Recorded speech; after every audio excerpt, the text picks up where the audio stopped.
We decided to include the topic of crime in the Year 8 scheme of work because pupils often show a lot of interest in crime stories, including when they touch upon it in PHSE. But we decided there was opportunity for us to go deeper and to look at crime from a geographical perspective. In doing that, that allows us to look at crime from a spatial point of view, to get the students to empathise with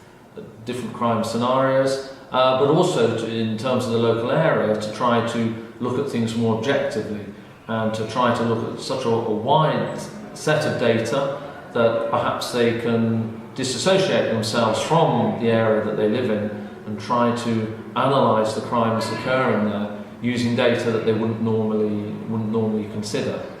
We began the unit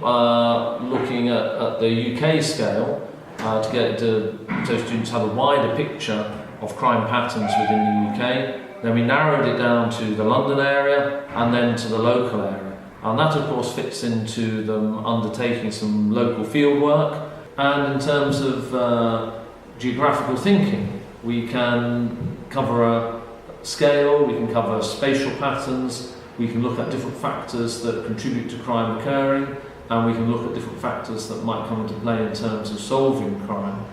And altogether we're trying to get the students to draw on and be aware of the fact that it's a range of factors that lead to crime occurring in certain areas, and that's something that they could then take not only from our local study